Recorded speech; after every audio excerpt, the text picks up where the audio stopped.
Hello, everybody. Dr. Seify seeing me just turn it up a notch now. It's like thinking mode and then on camera mode, right? Well, welcome. It's so good to see everybody now a week later since last week. I cannot even believe the changes and what's happening. It's really a day-to-day thing. And we're continuing, really devoting this month of May to the series of Prevailing post-pandemic. We were talking last month a lot about just surviving COVID, which was really, what are we going to do in isolation and how do we prepare the business to be equipped to return back to, quote unquote, the new normal state. And I had a conversation with our special guest last week. We just were kind of checking in on the state of the business. And I feel so fortunate to have our special guest. He's a board certified plastic, aesthetic, and reconstructive surgeon, assistant clinical professor at UCLA, board member of ASPS, ASAPS, a past president of the Orange County Society of Plastic Surgeons. And one thing I know about him is he is always up in the business. He knows, he dials into the things that are administratively and clinically appropriate to ensure patient safety. And he has not just an aesthetic practice and, normal clinic like many of you who are watching, but he also has an OR and a whole surgery center. So he really has to stay on top of how to ensure patient safety. And I asked Dr. Seify to come on with me today to help talk with us about ways that protocols he's putting in place with his team to ensure patient safety, but also really instill confidence in patients as we're sort of kind of reconfiguring, mid-post pandemic. I don't even know, what do you call it, Dr. Seify? What state are we in right now? Just the chaos. So hi, Kaeli. It's so good to see you and thanks for having me. Always a pleasure. So this is a very tricky time, obviously. None of us been through something like this before. There is no handbook for it. And we are trying to learn, follow the guidelines, improve on our protocols, and try to be the safest possible. So this is these are the stages we went through in the last 2 months. So from being very busy in the clinic and in the surgery center, we almost went to a complete stop, right? Was the stay-at-home order. So now we're not seeing patients, offices closed, except for the urgent cases. So part of my practice was reconstruction for cancer, and we still did some urgent reconstructive cases. We still saw follow-ups in clinic for one reason. We wanted our post-op patients to come to us for follow-up and not to go to the ER. Because if they go to the ER, they're gonna overwhelm the system and possibly get exposed to the virus. So we did a system where we see one patient at a time, no one waiting in the lobby, everyone has a mask.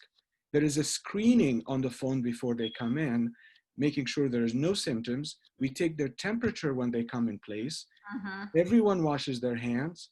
And then we see really the urgent one first. And also people from nursing home and things like that, we do telemedicine with them.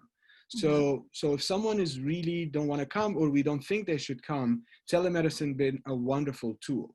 So this is from early March to the second stage, which is the complete stop while doing some of the things. And we learned a lot during that time of doing these urgent cancer cases, going to the hospital and seeing what the hospitals do, following, which is very important, national guidelines, CDC recommendations, our states and local health officials.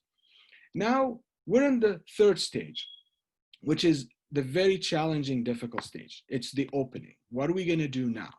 And a lot of discussions nationwide, ton of discussions on so many levels. But we have a plan, kind of, that we are updating almost daily, basically, based on new recommendation. And I'm gonna tell you this in just a second. Awesome. So I feel like we have a unique opportunity to learn from your perspective because you have, in fact, still been able to see those reconstructive cancer cases and navigate through those first couple of phases. And so I'm really interested to hear about your protocol and then also how you're training or teaching your team, like, for example, those screenings, are these things like conversations that you have with anybody or someone specific in your office to be screening patients? Is this something like your front desk person can do? How does that work as well? So first thing we did is when this happened in March, we put a protocol quickly and we send it to every team member and we told them, this is going to be the plan and we're going to update it as we go. So first, even if we go to the office, we are on a skeleton crew, one person maximum, sometimes two, but they're completely separated from each other. Anyone who has symptoms, that they don't need to come. You need to go check with your doctor. You need to make sure that you don't have any fever, don't have any running nose, headache, diarrhea, all these things. And then we're gonna very much select, my front desk would select, and my coordinator and my nurse would screen the patient on the phone, making sure they're okay to come. They need to come really, if they don't need to come. And always offer them telemedicine. And I can tell you that 60% of patients love telemedicine. They don't have to drive and they can come in. Now, unfortunately, you cannot do everything by telemedicine because if you have to remove a drain or take a stitch out, they really have to come in. Right. You can't instruct them to do that over the phone. So that was the first step. Now, the second step is now we're trying to go back to normal. What can we do? So we divided this into two sections. One is the office, right? And that can apply to any office. So same thing we did. People come in, they still get screened on the phone. They come in, check temperature, wash their hands. Every provider has a mask. They must have a mask. If they don't have one, we give them one. And they go to the room, no waiting. So if two patients came at the same time, we take the first one and we ask the second one to wait in the car. And we're going to call them once that first patient finishes and is leaving. And then when we're in the office with them, we are very careful about social distancing. And even if we have to get closer to remove a stitch or so, we have our masks on, we have our gloves on, and we just be careful. Basically, the best advice I gave them is think about it as this virus is present everywhere. On me, on you, on the exam chair, on the doorknob. How can you protect yourself from this virus? Because we don't see it. And then obviously we're doing washing between patients, we're doing cleaning, but the area especially, there was a lot of touching, the doorknobs, the exam chairs, all these things. So that's for the office part, obviously. So, I wonder, how have you been feeling about the whole telemedicine component? Do you feel more connected or less connected to patients, or neutral? So telemedicine for patients you already know is very easy. So if someone is doing a follow-up, you already know them, they know you well, there is a communication, you know their condition, it's not a big deal. In things that are not very complicated, like melanoma, skin cancers, things like that, I think also it worked really well for us. For things that are more complicated, so for example, if someone has a ruptured breast implant, that gets complicated because there is a certain exam that has to be done. For facial aesthetics, it's very hard as well. You need to touch things, you need to ask them to smile, it's not that easy to do on a telemedicine, obviously. But you know what? It does help a lot and it saves a lot of time and it keeps people safe. So I think it's going to be there for a long time. Right. And I wonder, it will be interesting to see how patients feel about this whole one person in the office at a time. I suspect, depending on how you position it with that patient, they might like that concierge, really, white glove treatment. It has been interesting because they feel like a VIP in a way. One of the small challenges was when they come with someone. So they come with their significant other. So in the beginning, we asked them to wait. And then if they really want them to be in the room, we asked them to come in the room, still having mask on, checking their symptoms and so forth. But yeah, in a way, you're a VIP, right? You're seen one by one. So it does help. Now, for an office, it's not very efficient because that really limits the number of patients you're going to see per day. But you know what? At this point, I'm okay with that. I think that's perfectly fine. And better than zero. Absolutely. We're being frank, right? I mean, and then what about like the cleanliness standards? Have those changed? I'm assuming imagine those have changed, like wiping down or UV or those kinds of things. I think it's the frequency. So before COVID-19, the office gets cleaned once a day after 5 p.m. We have a company, they come in, they clean everything. That's the norm was. Nowadays, you're cleaning between patients. Now, you're not going to be mopping all the floors between patients, obviously, but you're going to be wiping all the areas that were touched, all the exam rooms, all the things like that, as much as possible. And then, one of the things are the computer keyboards. Oh, yeah. Your cell phones, things like that. You just have to constantly being careful of what you're touching and what you can transmit to the other person as well. And what is the status of like all the PEE supplies or PPE supplies for, I felt like there was really a shortage for a long time. Is that still the case, or is there a more abundant supply for practices and patients? Right. So we have a surgery center, as you mentioned, which is an independent company and independent practice. And when we stopped, obviously, the number of cases went to almost zero, which means whatever supplies we had, we didn't use for some time. We did sign up to donate our supplies to local hospitals, and we put our name on the list. We did not have a surge in Orange County, and we were never asked to give our supplies. So we still have these supplies. So moving into the issue, we had supplies, and we went to our major distributors, the wholesales, the medical ones, and we asked them for certain things. They're limited on the amount they can give you each time, but we kind of build up slowly in order to have enough to maintain the operation for at least 2 or 3 weeks. And then we go as we go. We just have to be careful not everyone needs an N95 mask. And you need an N95 mask if you're the anesthesiologist, and we're going to talk about the surgery in just a minute. Perfect. But we don't want to also abuse the PPEs. We have to be careful with that. Okay, that sounds good. I think you answered my questions on the clinic side, although I'll probably think of some more. So talk to me then about, I did have one question that maybe kind of would transition into, at what point does a patient actually need to be COVID tested, right? Because you're taking their temperature, they're doing a screening, but does the surgical patient is a certain type of procedure eligible for that, as an example, like they actually need to get the test? So there are obviously county rules. So LA County is offering the test to everyone, whether you have symptoms or not, which is great. Orange County only offers it to people who, when they have symptoms, you can get it. And all these tests are covered by insurance or free or something like that. So it's not a big deal to get it done. What we've done now is if anyone going to surgery, we ask them to do the test. We want them to make sure that they have it. And they have it according to the recommendations from the local hospitals and some of the academic centers, 2 to 3 days before surgery. And then once they get it done, they're negative, we ask them to quarantine at home as much as possible. Because if you get the test negative today, well, you can get exposed tomorrow. But the only way to do it is get a negative result and to try to quarantine before surgery as much as possible. So that worked for us so far. And these are instant tests, right? Because in the beginning, there were like 2-week delays, and now there's a supply of tests where we can see a result right away. These are 24-hour tests. Okay.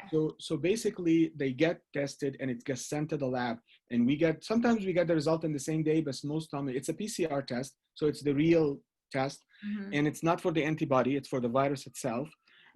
We looked into the antibody testing, but the consensus so far is that we don't really have strong sensitivity and specificity on the test to know what to do with the result. And I don't want to get a test and then I get stuck with the result. It's okay, well, I'm positive, then what's the next step? I'm negative, then am I immune? Well, not really. Right, like it's a scale. Right. So that's for surgery. So for surgery, again, screening, symptoms, fever, viral testing, explaining very carefully the risks of the procedures and COVID-19 and everything, and everyone knows. There is a consent that was provided by our societies for COVID-19, explaining what it entails. Now, in the OR, we are taking the protocols from the other hospitals around that are implementing it, and we are putting what works for the center as well. So for example, the intubation has to be done with the anesthesiologist wearing an N95 mask and the nurse only in the room, no one else in the room. They leave the room for 15 minutes to allow the droplet to settle, and then we start the procedure. And then same thing at the end of the procedure. People wait after extubation 15 minutes. Everyone has their masks according to their job, obviously what they do. Very careful wiping between patients. There are certain filters to be used on the anesthesia machines. There are certain, of course, wearing the mask and the social distancing is the norm. This is going to be the norm for a long time, everywhere, and of course in medical facilities. So, I mean, as much as possible, do surgery on healthy patients. You know, you want to stay away from people who are sick or someone who's high risk and things like that. And then what about for the patient, the recovery process? Is there any recommended change for them at home? Or, I mean, I can't think off the top of my head, but any different standards that you recommend? So just personal hygiene, wearing a mask, social distancing. If they were testing negative and they quarantine themselves at home and they're going back to their home, we want them to also protect themselves again, like they're going to have surgery in 2 days, because they can still get the virus from someone else after the surgery. So we just have to be, you know, careful with that. I mean, at the end of the day, the lesson is it's the immunity really that protects us at this point. With no real treatment. I mean, we don't have a real treatment so far. Right. Which is a double-edged sword, because now in California, we talked about our sun is shining and we want to go outside again. And we're starting to have, you know, the phases of kind of communing with people and opening of other businesses. So, you know, we'll, I guess, see what happens. It's hard. I mean, it's okay if 10 people go to the beach, but what happens if 20,000 people go to the beach? Yeah, right. There's no social distancing anymore. Right. I don't know. I guess there's no certain answer. And then what about, you know, from a patient standpoint, you know, what are you really marketing all of these protocols? I mean, how are you communicating ahead of time and now to the patient that they know that these standards are put in place? So we sent an email to our patient explaining our protocol.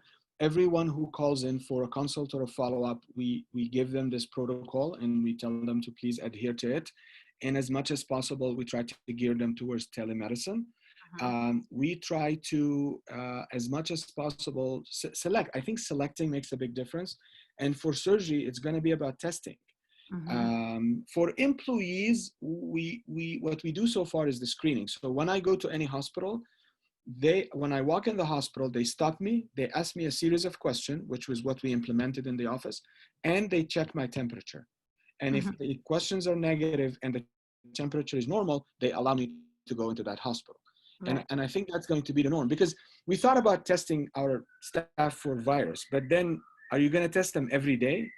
And right. Because that's the problem. It's going to be very tricky to test people every day. To wait 24, I don't know. Who knows? Honestly, I guess we can't, the future, who knows what's coming, but the delay in time and then all the other variables, like we talked about, you could leave and come back. So, you know, you bring up a good point, and I have been having more of these conversations with practices who are experiencing the potential of employees not wanting to come back or not being ready or being scared. And so I think, you know, you touched on a really good point that it's important as well to instill this confidence in your team and to have standards in place for them and protection protocols, right? So they want to come in. So the first thing we told them, by the way, in March is, if you feel you do not want to come in or you don't feel comfortable, please don't.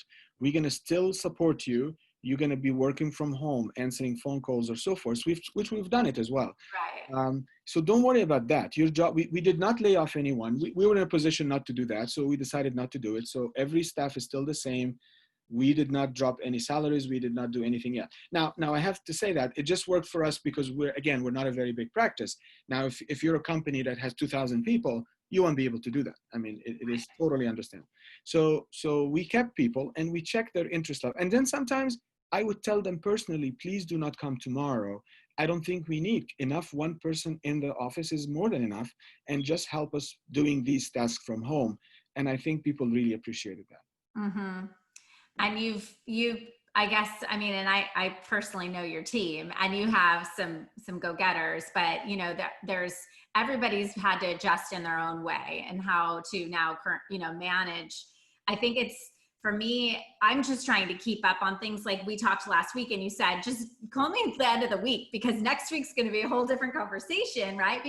So how do providers stay on top of, or business owners, let's say, who have aesthetic practices, how do they stay on top of, where do they go, where is the resource to keep up to date on, you know, the regulation? So, and to the point of, they vary from state to state and all of that. So where would you direct people to go?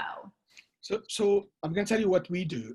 So we have a very extensive network of, we have the Orange County Society of Plastic Surgeons, and we're always discussing between us and the university. We have the National Society, who has a forum and constant emails and information.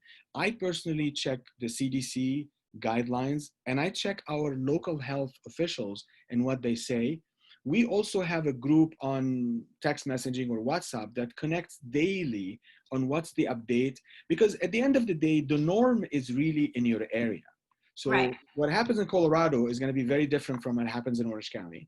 And we're going to have to do whatever the community feels safe, with the blessing of the healthcare officials and the governor and, you know, all these people. So I suggest people don't isolate yourself. Try to connect, keep the channels connection, because there's a lot of information out there.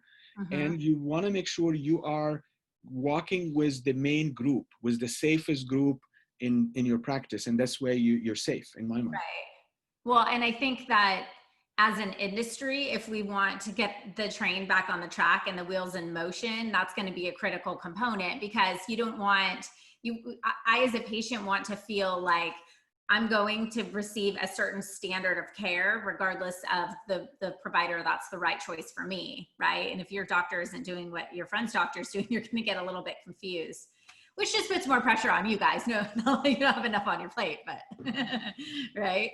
It does. And you know, the most honest thing I tell my patient is like, listen, I don't really know. And I don't think anyone really knows, but this is our best guess based on everything we hear every day, the guidelines. And I can tell you that, as you just mentioned, California opened the beaches, and then after a few days, they closed the beaches. Yeah. Why? Because the reality on the ground is changing. Yes. So we have to be flexible. We have to be out there, you know, listening to the information. Things could be changing. And that's just, we don't have an answer. This never happened. Crystal ball to predict human behavior or this lovely virus or any of the things. So I think that's a good, you know, I love that about you. You're always such a humble person, but just to be honest and vulnerable with your patients, in the sense that, look, I'm human and I'm going to do the very best I can for you. Right. So that they know, look, you're going to be in the best care no matter what. Yeah, so. We're partners. They're my partner, and they have to be comfortable with it. And if it is, then great. If not, then we can do it. Right. Awesome. I'm just checking the Facebook, although there's a little bit delay. I don't see any outstanding questions, but this video is going to be available in the group. So just in case I get any later on, I may send you a quick note. Hey, this question came, if you're okay with that. Sure, absolutely. Answering that. And, but thank you so much for your time today. It's so helpful. And if there's new news that I have to absolutely must know about next week, make sure you let me know. That sounds good. Thanks for having me. It's always a pleasure, and thank you for putting this together. Thanks, Dr. Seify. Have a great day. Take care. Take care. You too. Bye.